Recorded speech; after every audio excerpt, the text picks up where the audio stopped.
segunda, terça, quarta. Nossa rotina deve ser de adoração e de culto a Deus.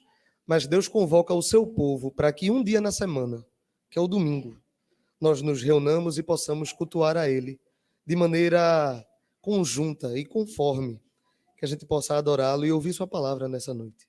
Convido a todos a abrirem suas Bíblias no livro do profeta Ezequiel. Leremos a partir do capítulo 37. Livro do profeta Ezequiel, capítulo de número 37. Leremos dos versos 1 a 14.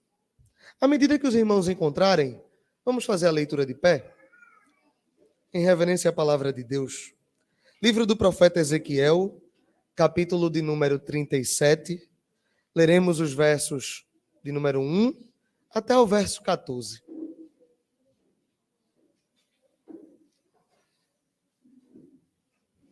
A palavra de Deus diz assim: Veio sobre mim a mão do Senhor. Ele me levou pelo Espírito do Senhor e me deixou no meio de um vale, que estava cheio de ossos, e me fez andar ao redor deles. Eram muito numerosos na superfície do vale e estavam sequíssimos. Então me perguntou: Filho do homem, acaso poderão reviver estes ossos? Respondi: Senhor Deus, tu o sabes. Disse-me ele: Profetiza a estes ossos e dize-lhes: Ossos secos, ouvi a palavra do Senhor. Assim diz o Senhor Deus a estes ossos: Eis que farei entrar o Espírito em vós e vivereis. Porei tendões sobre vós, farei crescer carne sobre vós estenderei pele e porei em vós o Espírito e vivereis. E sabereis que eu sou o Senhor. Então profetizei segundo me fora ordenado. Enquanto eu profetizava, houve um ruído, um barulho de ossos que batiam contra ossos e se ajuntavam, cada osso ao seu osso. Olhei e eis que havia tendões sobre eles, e cresceram as carnes, e se estendeu a pele sobre eles, mas não havia neles o espírito. Então ele me disse: Profetiza ao e dize-lhe: Assim diz o Senhor Deus: Vem dos quatro ventos, ó Espírito, e assopra sobre estes mortos, para que vivam. Profetizei como ele me ordenara, e o Espírito entrou neles, e viveram, e se puseram em pé, um exército sobremodo numeroso. Então me disse: Filho do homem, estes ossos são toda a casa de Israel. Eis que dizem: os nossos ossos se secaram e pereceu a nossa esperança. Estamos de todo exterminados. Portanto, profetiza e dize-lhes: assim diz o Senhor Deus: eis que abrirei a vossa sepultura e vos farei sair dela, ó povo meu, e vos trarei a terra de Israel. Sabereis que eu sou o Senhor, quando eu abrir a vossa sepultura e vos fizer sair dela, ó povo meu. Porei em vós o meu espírito e vivereis, e vos estabelecerei na vossa própria terra. Então sabereis que eu, o Senhor, disse isto e o fiz, diz o Senhor. Vamos curvar nossas cabeças e fazer uma breve oração? Santo Deus, te damos graças por esse momento. Te agradecemos, Pai, porque podemos estar reunidos em tua casa. Senhor, recebe nossa adoração, recebe nossos louvores, nossas ofertas, nossas orações, Pai. Nesse momento, Pai, fala conosco por meio da tua palavra. Que a palavra seja penetrante em nossos corações, Pai. Senhor, que toda voz se cale e toda mente esteja cativa a ti. Que nosso coração seja um terreno fértil, Pai, para que a mensagem do Evangelho cresça e frutifique. Senhor, derruba as barreiras que existem em mim. Derruba as barreiras que existem nos irmãos. E que nós aqui, crentes mais maduros, mais fiéis, mais íntegros a ti, Pai. É o que eu te peço nessa noite, em Cristo Jesus. Amém. Os irmãos podem sentar. Mantenha a sua Bíblia aberta, que vamos passear pelos versículos do texto, meditando basicamente em cada verso.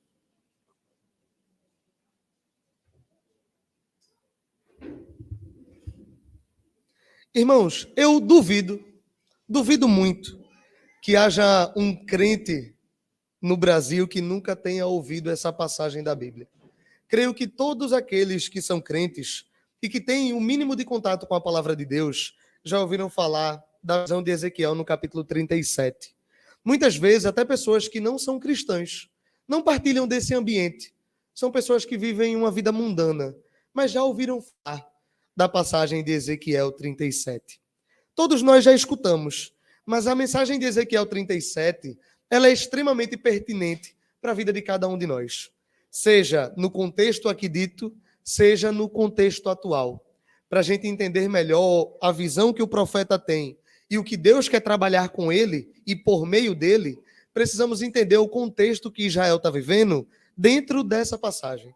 Precisamos olhar para o povo de Israel nessa situação e entender por que Deus dá essa mensagem a Ezequiel.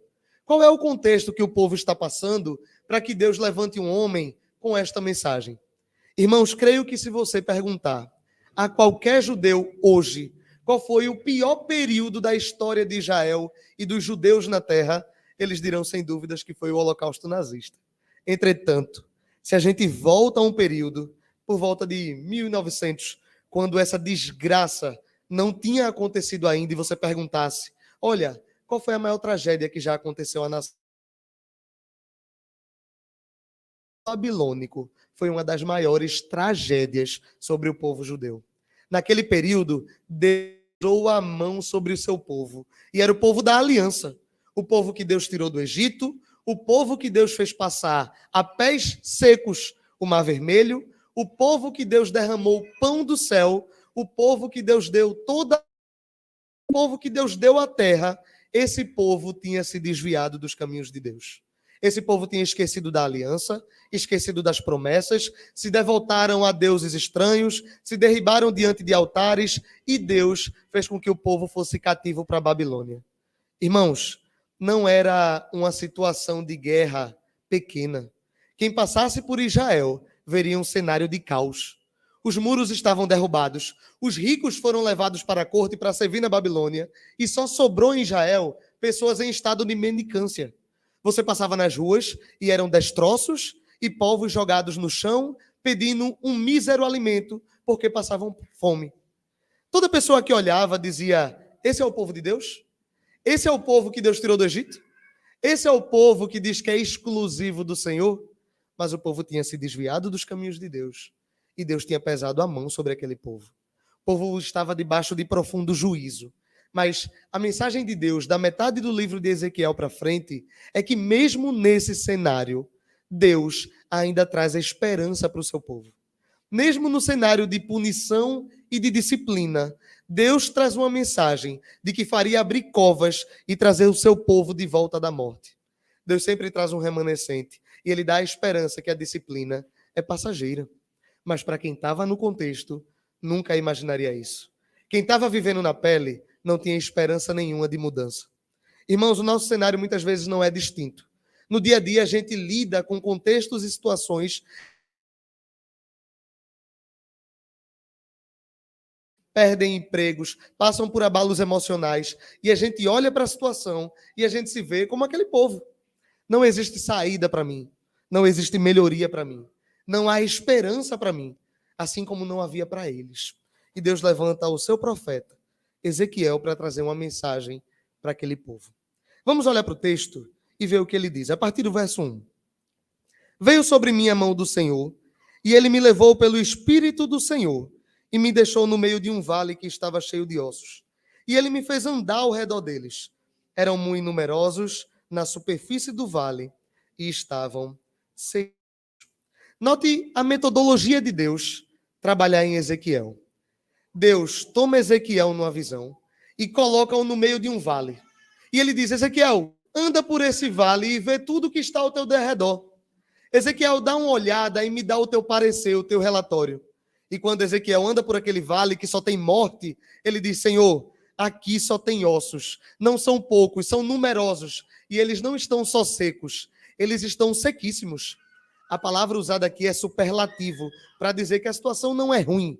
Ela é estrondosamente péssima. Ezequiel olha para aquela situação e ele diz que daqui não sai nada. Daqui, se eu jogar uma semente, não sai uma planta. Aqui não tem jeito. Aqui, os ossos são numerosos e eles são sequíssimos. O Senhor chama a sua igreja e o Senhor nos chama a andarmos no vale em que vivemos, no mundo em que fomos colocados, para avaliarmos a situação. Irmãos, não fomos chamados para sair do mundo em que vivemos. fomos chamados para influenciar o mundo em que vivemos. Ao andar nos nossos contextos, seja no seu trabalho, seja na sua faculdade, seja na sua escola, seja na sua família, você vai notar que o mundo em que vivemos não é um mundo bom. Nós podemos estar acostumados a viver com os irmãos e acharmos que a realidade lá fora é ótima, mas ela não é. A realidade lá fora é que os homens são numerosos e eles são sequíssimos. A realidade lá fora é que o mundo cada vez mais caminha e afunda no seu próprio pecado. E a igreja cada vez mais está cauterizada com o mal do mundo. O mundo se afunda no erro e a igreja se acostumou com o erro e a gente não faz nada. Deus diz, anda no meio desse vale e avalia a situação. Irmãos, em quais contextos vocês estão inseridos? Em qual contexto eu estou inserido? O seu ambiente de trabalho, ele carece da mensagem do Evangelho? Ou seu ambiente de trabalho é as mil maravilhas? Será que a sua família está como um vale de ossos que são sequíssimos? Ou será que lá é um rio que transborda da palavra de Deus? Irmãos, o mundo é mau. E o mundo cada vez mais caminha em passos largos para se parecer cada dia mais semelhante com o vale da visão de Ezequiel. Nós estamos nesse vale e nós andamos por ele e todos os dias devemos lembrar que o mundo em que vivemos é um ambiente de vale de ossos secos. Os ossos são numerosos, os pecados são muitos e eles são cada dia mais graves. Cada dia mais eles afrontam mais a Deus. Cada dia mais eles se colocam de contrário, de encontro à lei de Deus. Cada dia mais eles querem afrontar a santidade de Deus. E esse é o mundo onde nós andamos. O Senhor olha para nós e diz, igreja, que cenário é esse onde você vive? E nós olhamos para ele e dizemos, Senhor, estamos no meio de um vale que tem muitos ossos e são sequíssimos, Senhor. Senhor, eu não quero sair para pregar porque não tem jeito. Não dá para fazer, não tem esperança. Aqui é o vale da morte e não há mudança para esse ambiente. É engraçado que Deus, como um professor extremamente didático que é,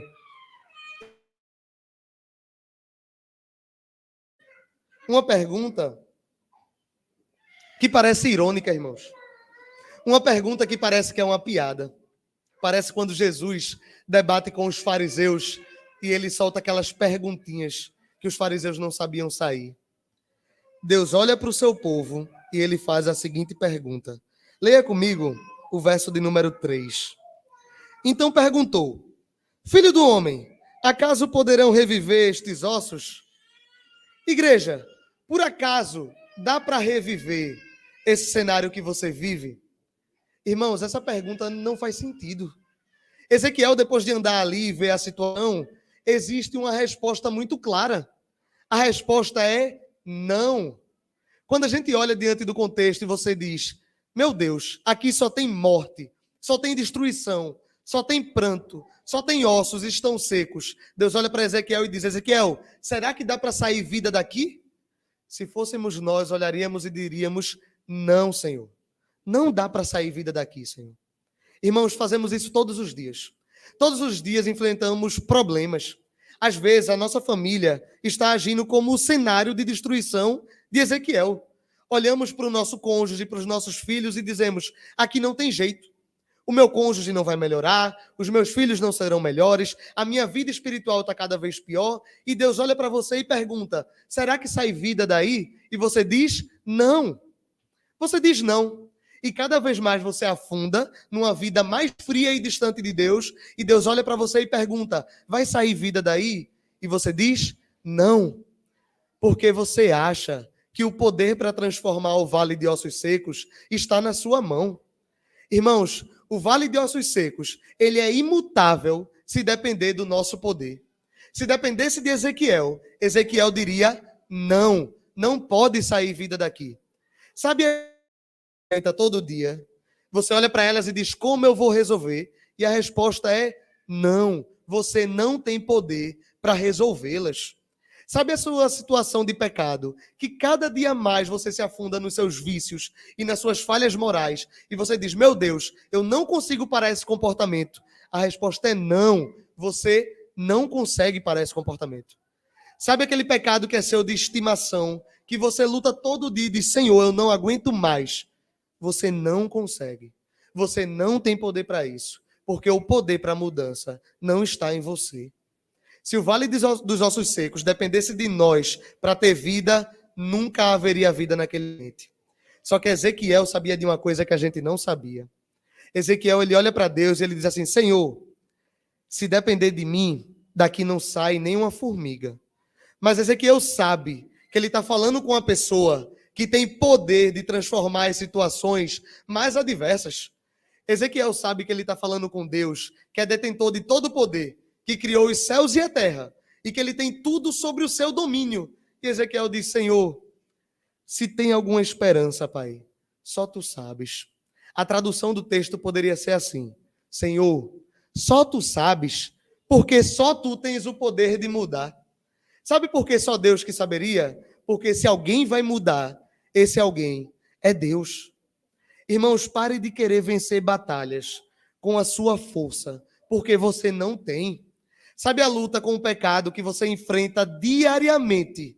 Vale mais a pena você dobrar os seus joelhos e colocar a confiança em Deus e batalhar na sua rotina, mas pedir que Deus lhe auxilie, do que você tentar mudar sozinho. Você não tem o poder de mudar sozinho. A sua natureza, assim como a minha, é cada vez mais pecadora. A gente só deseja o mal, irmãos. O apóstolo Paulo, que era o apóstolo Paulo, ele diz que o bem que ele quer fazer, ele falha em fazê-lo. E o mal que ele quer evitar, ele cai todos os dias. Se o apóstolo Paulo diz isso, quem somos nós? Irmãos, não podemos mudar o vale de ossos secos, mas Cristo pode mudar os nossos vales de ossos secos. Você não tem poder para mudar o seu cônjuge, os seus filhos, o seu chefe do trabalho, a sua situação, a sua vida espiritual. Você não tem. Mas Cristo tem. Você pode reconhecer que é um ser dependente e apostar todas as suas fichas nele e dedicar toda a sua vida em adoração a ele, sabendo que em Cristo há mudança para o seu cenário, ou você pode tentar lutar sozinho e a derrota já é certa, irmãos. Ezequiel, ele olha para Deus e diz, Deus, tu tens o poder de mudar. E se isso irá mudar, só tu o sabes, porque o poder está em tuas mãos. Será que nós estamos respondendo não para as mudanças em nossas vidas? Ou será que nós estamos olhando para Deus e dizendo, Senhor, transforma a minha realidade? Será que a gente não é muito arrogante em querer vencer com o nosso braço? Ou será que a gente está confiando em quem detém todo o poder? O salmista diz que nós não devemos confiar nossa guerra aos cavalos ou aos carros, mas devemos confiar no Senhor, que Ele é dono de todos os exércitos. Ezequiel entendia isso. E ele diz, Senhor, só tu sabes. No verso 4, Deus olha para Ezequiel e diz, eu sei, Ezequiel, e eu tenho o poder de transformar, Ezequiel, mas eu quero que tu faça uma coisa. Perceba que a transformação e a mudança vem unicamente da mão de Deus. Deus, ele detém o poder da mudança, mas nós não ficaremos inertes durante essa mudança. Deus tem o poder de transformar o vale de ossos secos em um numeroso exército, mas Ezequiel não ficou sentado vendo o milagre acontecer. Deus olha para Ezequiel no verso 4 e disse, profetize-lhes, ossos secos, ouvi a palavra do Senhor. Assim diz o Senhor Deus a estes ossos. Eis que farei entrar o Espírito em vós, e vivereis. Porei tendões sobre vós, farei crescer carne sobre vós, e vivereis, e sabereis que eu sou o Senhor. A palavra de Deus para Ezequiel é, diante do cenário que é impossível de haver mudança, diante do cenário que parece imutável, tu tem que fazer uma coisa, Ezequiel. Profetiza a minha palavra. Irmãos, a palavra profetizar no nosso contexto, ela é extremamente deturpada. Profetizar não é chegar no púlpito e revelar coisas dos irmãos, até porque ninguém aqui é clarividente. Profetizar não é chegar e dizer que vou adivinhar CPF. Eu não controlo isso.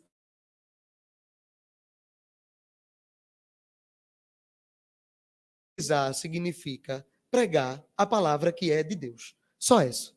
Se eu estou pregando o meu achismo, eu não estou profetizando. Se eu estou pregando o que eu aprendi nos meios seculares, eu não estou profetizando. Agora, se eu abro a Bíblia na mesa da minha casa e eu ensino a palavra de Deus para minha esposa, eu estou profetizando na minha casa.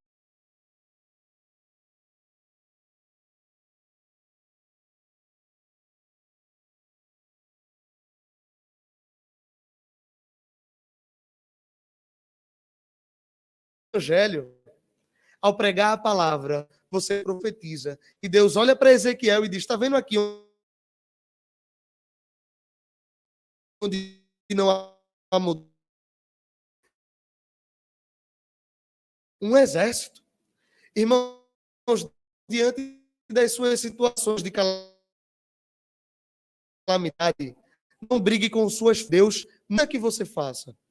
A palavra de Deus, ela sempre pede de nós obediência. Muitas vezes eu, na minha rotina de trabalho, estou dando aula, todo mundo tem dificuldade com fazer conta. Aí eu digo ao meu aluno, olha, se tu fizer a continha organizado, vai dar certo. Aí ele vai fazer uma bagunça e dá errado. Eu digo, olha, se tu fizer organizado, vai dar certo. Aí ele faz outra bagunça e erra. Eu digo, olha, faz do jeito que eu estou dizendo, vai dar certo. Aí ele faz organizado, dá certo. Porque existe um método. Nesse caso, eu posso saber um método para fazer uma conta de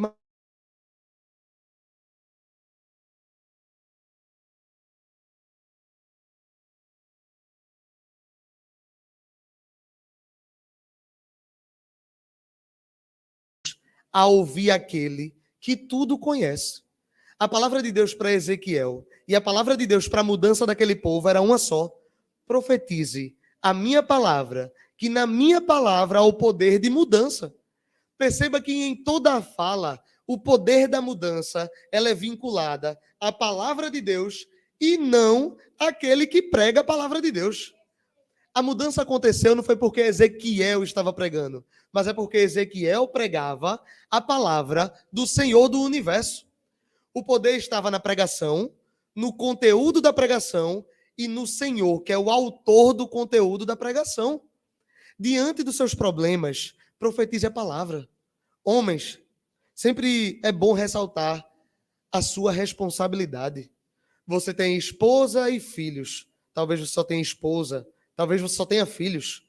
Você é responsável dentro da sua casa pelo ofício profético. Assim como Cristo foi profeta, sacerdote e rei, os homens são chamados a ser como Cristo dentro de suas casas. Quem tem a função de profetizar a palavra dentro de casa é você. Se sua casa está uma bagunça, a responsabilidade é completamente sua.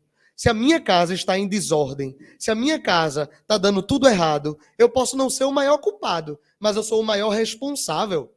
Quem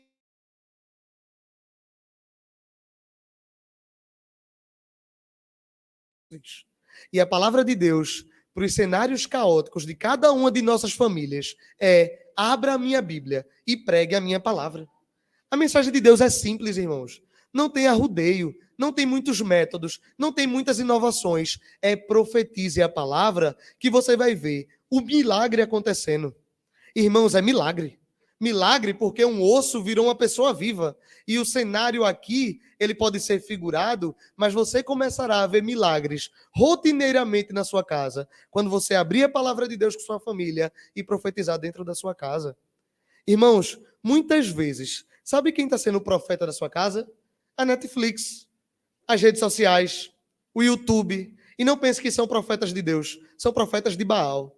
Seu filho escuta mais os desenhos da Netflix do que você. Sua esposa é mais discipulada pelos desenhos e pelos animes e pelas séries e pelas novelas da Netflix do que por você. Sua casa escuta mais a televisão do que ela escuta você pregando. Como você quer que a sua família ande de acordo com a palavra, se quem ensina na sua casa não é você?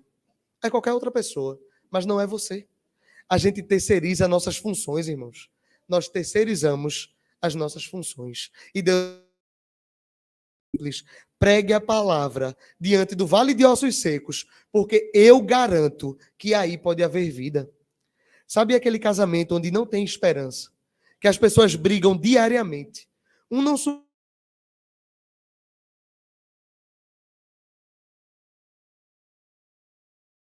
e 1 ou 2 dias depois você pode não ter a super melhoria, mas você já vê um sorriso de canto de boca. Você já vê que em um dia não teve aquela contenda. No outro dia, ambos estão mais receptivos ao outro. E você vê que um milagre aconteceu. E você nem percebe onde foi. Mas foi porque você abriu a palavra. E você pregou ela dentro da sua casa. Fala para Ezequiel: profetize a minha palavra. E sabe o que Ezequiel faz? Obedece. Verso de número 7. Ezequiel escuta o que Deus diz a ele. E Ezequiel faz.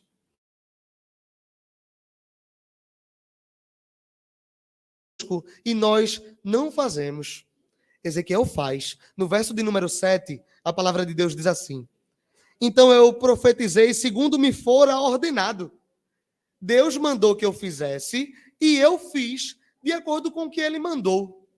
Irmãos, não pense que o amor de Deus é um amor romântico. Sempre gosto de lembrar, Jesus é enfático em suas palavras. Vocês são meus amigos se fazem o que eu mando. Não existe essa de Deus me ama, eu não cumpro aqui os mandamentos, mas ele me ama mesmo assim. Irmãos, ele não lhe ama mesmo assim. Jesus diz que ele lhe ama se você obedece o que ele manda. Jesus ele tem uma lei extremamente rígida. O Antigo Testamento diz não mate. Jesus diz, se você está com raiva do seu irmão, você me ama se você faz o que eu mando. Deus manda Ezequiel profetizar e Ezequiel obedece. O verso 7 diz: então profetizei segundo me fora ordenado. Irmãos, enquanto ele profetizava, olha o que o texto fala. Houve um ruído, um barulho de ossos que batiam contra ossos, se ajuntavam, cada osso ao seu osso. Olhei e eis que haviam tendões sobre eles, e cresceram as carnes, e se estendeu a pele, e sobre ele, se estendeu a pele, não havia neles ainda o espírito. Percebe que enquanto Ezequiel obedece, as coisas que Deus prometeu acontecem. Irmão, sabe por que você não vê o cumprimento das promessas que Deus faz para a nossa vida? Dentro da sua casa, do seu trabalho, da sua vida devocional. Porque você não obedece. Enquanto Ezequiel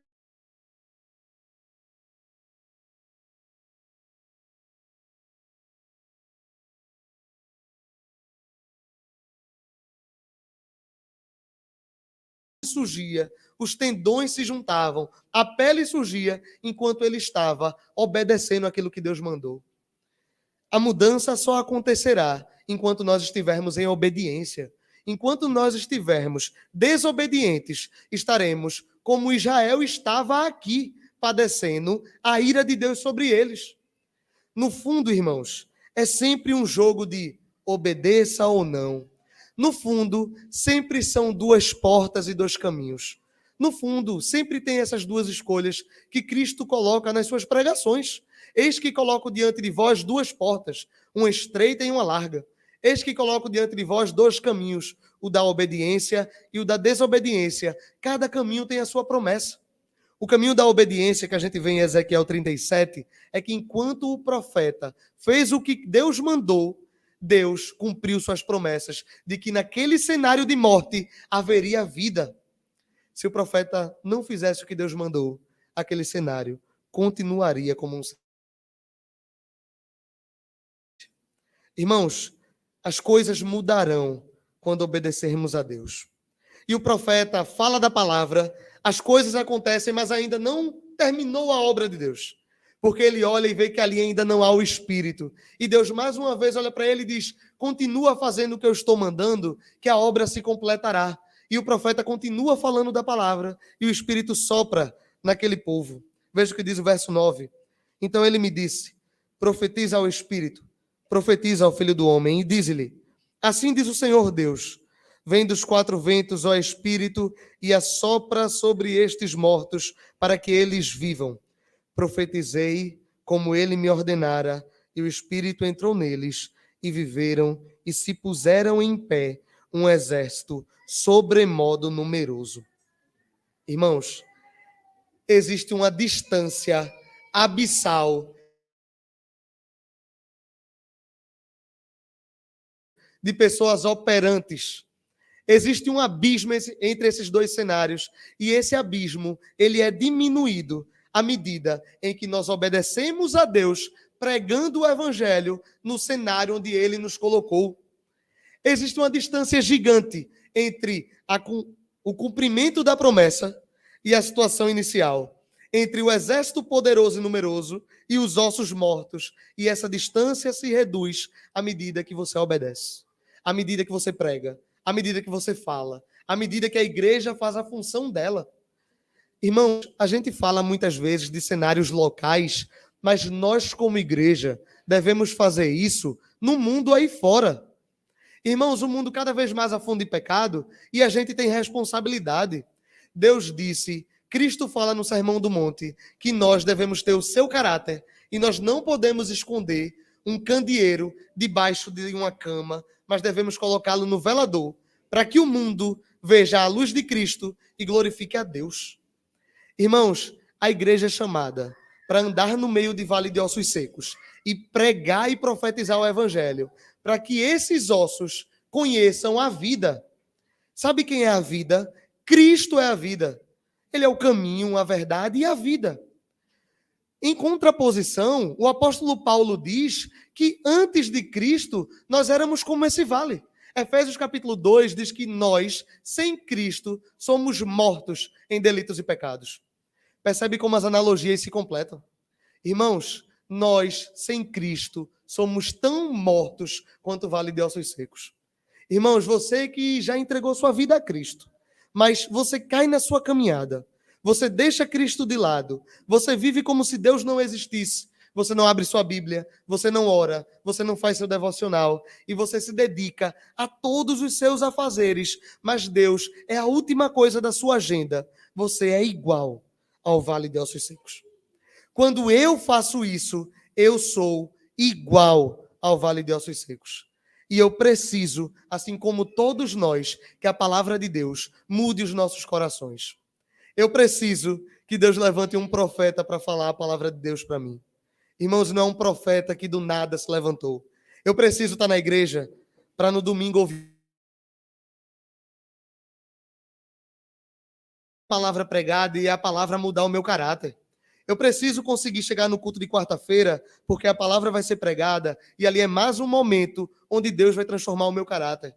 Eu preciso estar na UPH, porque homens mais maduros irão me ensinar a palavra e aquilo vai moldar o meu caráter. Eu preciso estar em comunhão, porque eu só cresço quando você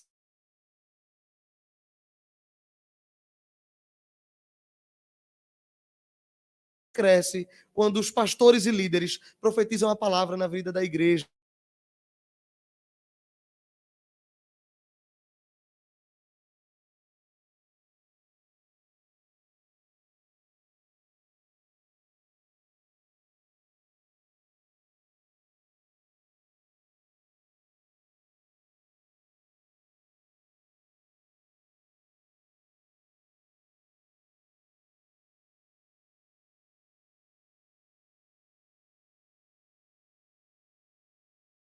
E pregou o evangelho a nós. Deus poderia ter nos salvado de várias maneiras. Deus poderia ter feito um anjo aparecer na sua frente para... Ele não quer fazer desse jeito, porque a Bíblia fala que Deus escolheu a loucura da pregação para que as pessoas escutassem. Irmãos, graças a Deus, porque uma pessoa foi obediente e pregou o evangelho na minha vida. Graças a Deus que a minha avó, num cenário de extremo desleixo com ela foi obediente. E ela pagou um preço muito grande da obediência dela. O evangelho na minha vida.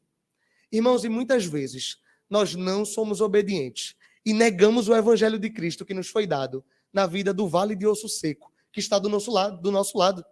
Muitas vezes a pessoa está do nosso lado. Ela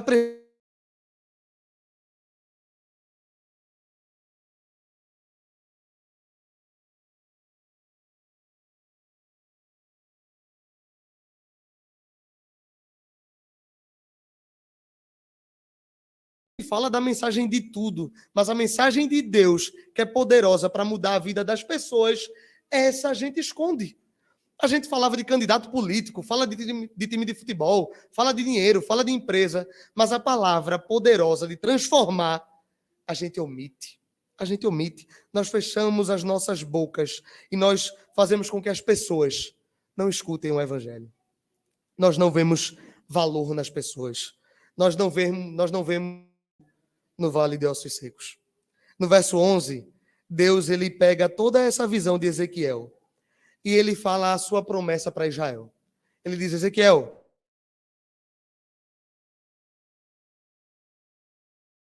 do número 11 até o verso 14. A palavra diz assim: Então ele me disse: Filho do homem, estes ossos são toda a casa de Israel.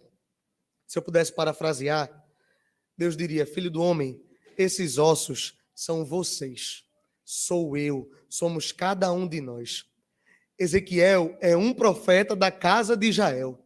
Deus está dizendo: tu e o teu povo são esses ossos.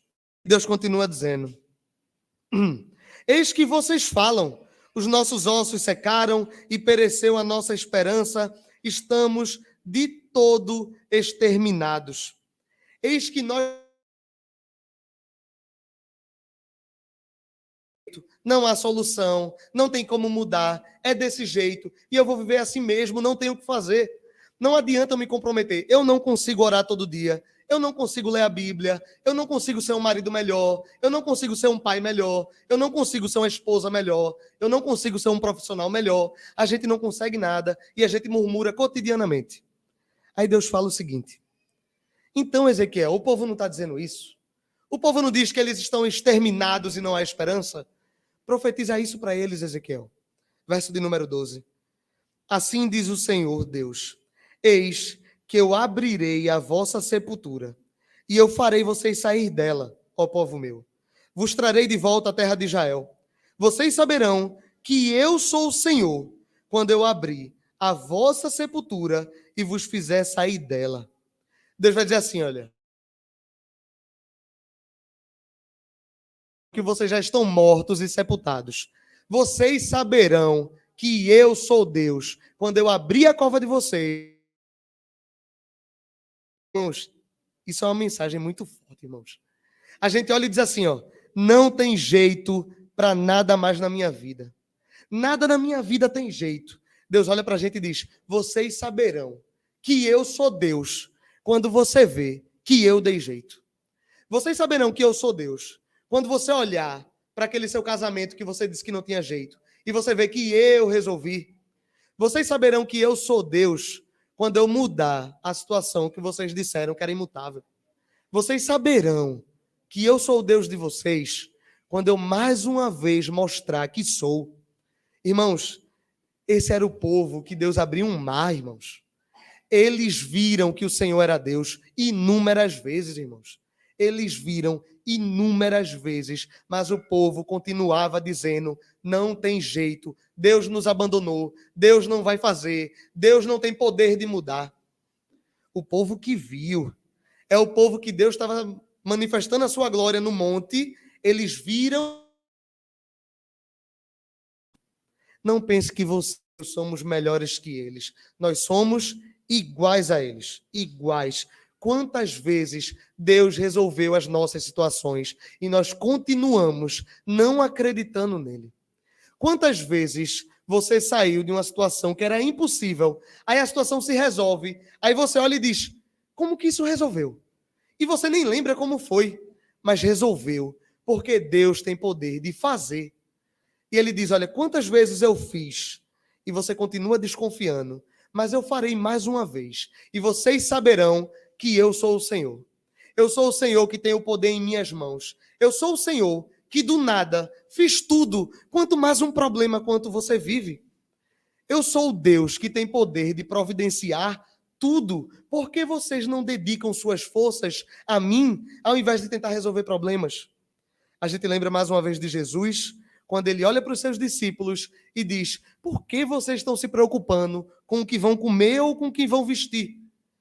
Vocês se preocupam muito com isso e Deus sempre providenciou para vocês. Procurem cuidar das coisas de Deus e do reino de Deus, que eu irei providenciar as soluções que vocês precisam. Por que vocês estão tão avexados? Por que estão tão incrédulos? Porque vocês acham que não tem jeito e não se dedicam ao que deveriam. Se Deus cuida tão bem de uma flor do campo, que hoje é bela e depois é lançada no forno, quanto mais cuidará de seus filhos. No verso 14, o texto termina. E Deus fala para Ezequiel, dizendo: em vós o meu espírito, e vivereis, e vos estabelecerei na vossa própria terra. Então vocês saberão que eu, o Senhor, disse isto e o fiz, diz o Senhor. Irmãos, quantas vezes nós dizemos que vamos fazer tantas coisas, nós não fazemos. Quantas vezes nos comprometemos com tantas coisas, nós não fazemos. Quantas vezes chegou janeiro e você disse: esse ano eu leio a Bíblia de capa a capa. Você imprime o plano, cola no quadro, você bota na porta da sua casa, aí chega dia 16 de janeiro, você já abandonou o seu plano. Deus, ele diz e faz. Ainda bem que Deus não é feito nós, irmão. Ainda bem que Deus não é feito cada um de nós. Essa é a boa mensagem do Evangelho. Sabe qual é a boa mensagem do Evangelho? Que a nossa salvação não depende de nós. Que a solução dos nossos problemas, que você acha que tem tantos, mas sabe qual é o maior deles? Sabe qual é o maior dos seus problemas que Deus solucionou? É que você caminhava a passos largos para o inferno e Deus lhe tirou dessa caminhada. Esse é o maior dos milagres. Sabe qual é o maior milagre? É que você estava afundado em delito e pecado e você não via saída, e a sua vida era pecar contra Deus, e você caminhava dia a dia com a ira de Deus sobre você, e você estava indo para o inferno. Era essa a sua situação. Aí sabe qual foi o milagre que Deus fez? Deus olha para os seus inimigos, ao qual ele tem ira, e ele diz: eu vou fazer um povo meu. Ele pega o seu inimigo, ele tira do outro lado do campo de batalha, e ele não só faz seu amigo, mas ele põe a sua mesa, ele trata como filho, e ele nos dá todas as heranças prometidas em Cristo Jesus. Essa é a maior operação milagrosa que a gente vai ver em nossas vidas, irmãos. Sabe qual é o maior milagre que Deus vai fazer por meio da palavra? É pegar um homem mergulhado no seu pecado e transformar ele num servo de Deus. É pegar um marido adúltero e fazer ele virar um homem crente, obediente e servo do Senhor. É pegar uma pessoa que só quer viver de acordo com seus prazeres e transformar a ponto daquela pessoa só buscar o reino de Deus. Nós confiamos de poucas coisas. Irmãos, se teve um milagre que nós devemos lembrar sempre, é esse. É que a ira de Deus estava sobre nós e ele nos colocou em sua mesa e nos tratou como Deus fez. Ele nos tirou do campo de batalha que estávamos contra ele. Nos tratou como ele nos deu as heranças prometidas no seu unigênito, como diz Efésios.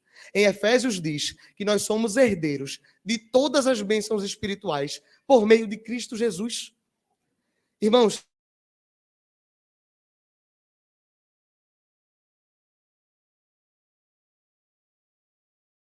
veja se você está caminhando de acordo com o que deve. Veja se você caminha como filho ou se você está desviado desse caminho.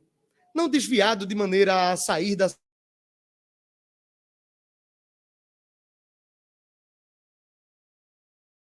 avaliarmos. Será que eu, como filho de Deus, estou agindo da maneira que eu devo agir? Será que eu estou fazendo aquilo que Deus mandou eu fazer? Avalie. Se por acaso você ainda não crê em Cristo como seu único Salvador, Cristo, como em todas as pregações, ele lhe chama ao arrependimento. Irmãos, eu nunca diria para você aceitar Jesus. Eu diria para você curvar sua cabeça e implorar que Jesus lhe aceite.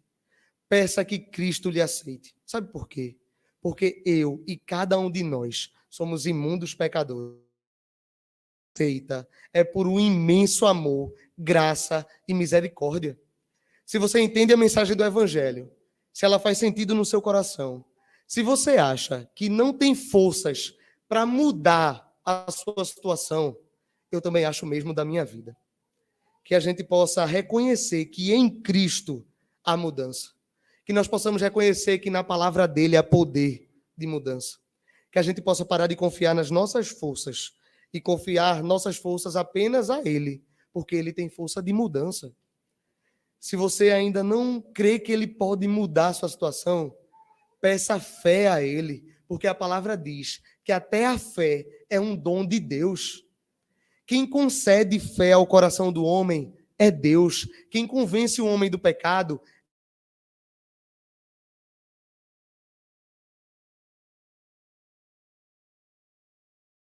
lhe mude e que você seja uma pessoa diferente.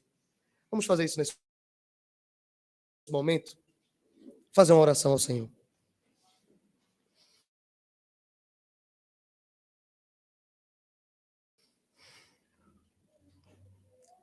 Santo Deus, nós te agradecemos porque mais um domingo, Pai, a tua palavra é pregada aos nossos corações. Senhor, nós te pedimos perdão porque somos falhos, somos caídos, somos pecadores. Sabemos que nós não temos poder de mudança, Pai. Sabemos que o mal que nós não queremos fazer, nós caímos nele dia após dia. Senhor, tem misericórdia de nós, Pai. Nos aceita, Pai. Que teu Espírito possa mudar nossas vidas e nossas realidades. Senhor, que os nossos cenários, que são tão semelhantes a um vale de numerosos ossos, que são sequíssimos, Senhor. Que nossas situações onde não há esperança, Pai. Como o povo de Israel, dizemos que fomos exterminados, estamos mortos e não vemos esperanças, Pai. Que o Senhor possa entrar com providência em nossas vidas, Senhor. Que o Senhor possa, mais uma vez, mostrar que o Senhor é Deus e que tudo está no teu controle, que tudo está em tuas mãos, Pai. Quebranta nossos corações de pedra. Dá-nos corações semelhantes a ti, Pai. Senhor, nos muda, nos transforma, nos vivifica. É o que nós te pedimos essa noite, Pai. Eu te peço que o Senhor nos convença de nossos pecados. Nos convença que a tua justiça estará sobre nós se continuarmos na vida de pecado, Pai. Que o Senhor nos convença e nos transforme. É o que eu te peço nessa noite em Cristo.